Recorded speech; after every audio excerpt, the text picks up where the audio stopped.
Hello po sa inyong lahat mga ka-crypto. Ako po si Pinoy Crypto Trader at sa video na ito ay pag-uusapan po natin dito ang top 4 na mga meme coins kung saan ay meron pong potensyal na sumabog or mag-skyrocket ang kanilang presyo ngayong taong 2025 na tinuturing na isang Trump-fueled bull run. Kaya yan, alam naman nating lahat na ang crypto market ay unpredictable. Pero ang mga meme coins ay nagbibigay po ng kakaibang sigla dito sa industriya ng crypto. Kaya yan po ang siyang ating pag-uusapan sa video na ito. Pero bago po tayo magpatuloy ay nais ko lamang po munang bigyang linaw ang aking disclaimer kung saan ang nilalaman po ng video na ito ay hindi po ito isang financial advice. For education and information purposes lamang po ang layunin nito. Ayan, unahin po natin sa pinakaunang meme coin natin dito kung saan ay walang iba kundi si Bonk. Yan. Ano nga ba si Bonk at bakit po ito mahalaga? Ayan. Si Bonk ang tinaguri ang community coin ng Solana blockchain. Ginawa po ito para bigyan ng mas malaking kapangyarihan ang community kaysa sa mga venture capital tokens. Kaya imagine po natin, 50% ng kabuang supply ng Bonk ay na-i-airdrop sa mga active participants ng Solana's NFT at saka DeFi projects.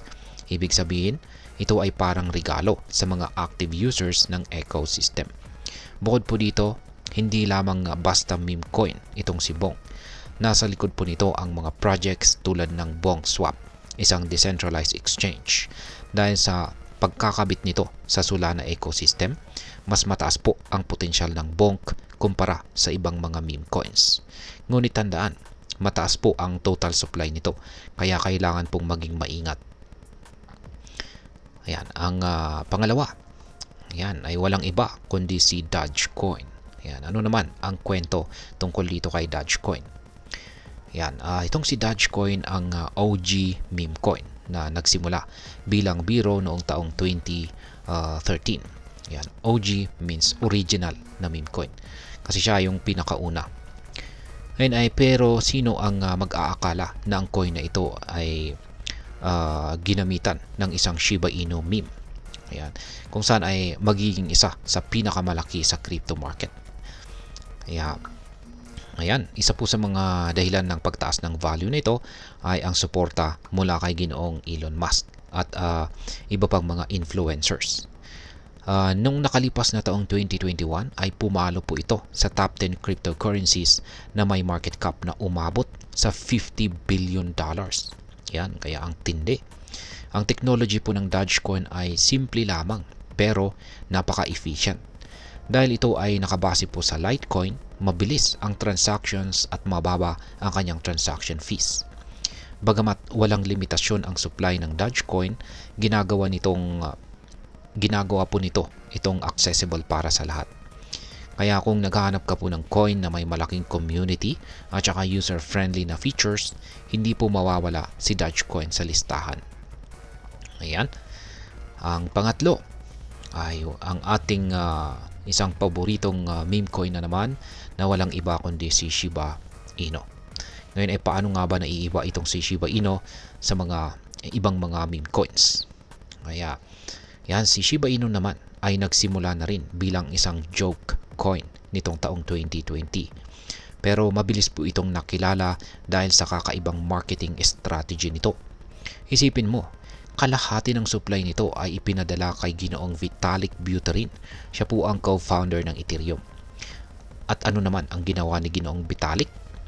Ang kanyang ginawa ay dinonate po niya ang malaking bahagi nito sa India COVID Crypto Relief Fund at sinunog ang 40% na siyang nagbigay ng tiwala kay SHIB. Dahil si SHIB ay nakabase po sa Ethereum, hindi lang ito basta meme coin. Meron po itong sariling decentralized exchange at ang Shiba Swap at may plano rin para sa NFT platforms at saka governance system. Ibig pong sabihin nito ay ito ay isang meme coin na may totoong utility at patuloy itong lumalago. Yan. Ang pang-apat, yan, ang panghuli at pang-apat na meme coin natin sa listang ito ay ito pong si Dog with Hat. Yan. Ang pinakahuling meme coin sa ating listahan. Kung saan ay ito po ay bagong dog theme meme coin sa Solana blockchain. Inspired po ito sa viral dog with hat meme at nakakuha ng malakas na suporta mula sa community. Dahil sa nasa Solana po ito, katulad ni Bonk, mabilis po ang transactions at saka mababa ang transaction fees, kung saan ay nagbibigay po ito ng advantage kumpara sa ibang mga meme coins.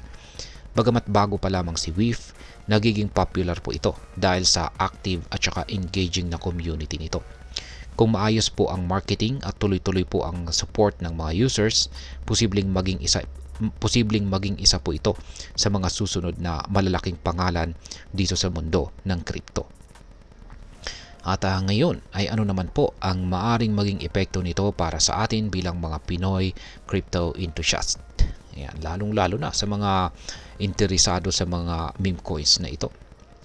Ayan, para sa atin bilang mga Pinoy crypto enthusiast, mahalaga pong maintindihan na ang mga meme coins tulad po nitong sina Bonk, Dogecoin, SHIB at saka WIF ay mataas ang reward potential, pero may kaakibat po na mataas na risk. Dahil mabilis po na magbago ang value ng mga ito, ang tamang research at saka strategy ay napakahalaga. Ang mga coins na ito ay nagbibigay po ng oportunidad na makasabay sa global trends, pero dapat laging tandaan na do your own research or DYOR bago po mag-invest. At ngayon ay ano naman po ang aking masasabi tungkol dito. Ang mundo ng meme coins ay hindi lang tungkol sa memes. Ito po ay tungkol sa community, innovation at saka potensyal. Habang tumataas po ang interes sa mga bagong coins, malagang mag-focus sa mga real-world use cases tulad po ng Bonk at saka SHIB. Pero kung gusto mo ng simpleng coin na may malaking community support, andyan naman po si Dogecoin at saka si WIF. Mga ka-crypto, huwag pong basta-basta magpadala sa hype. Gamitin po ang inyong talino at sipag para ma-maximize ang opportunities sa crypto market. Tandaan, hindi kailangang maging milyonaryo agad-agad. Ang mahalaga ay ang consistent na pag-aaral at ang tamang diskarte. At ayan, hanggang dito na lamang po tayo sa video na ito mga ka-crypto. Sana po ay inyong nagustuhan ang aking paliwanag sa video na ito. Kung inyo po itong nagustuhan, pakiclick lamang po ang like button nito. Marami pong salamat sa panonood. Ingat po tayo lagi at God bless po sa ating lahat.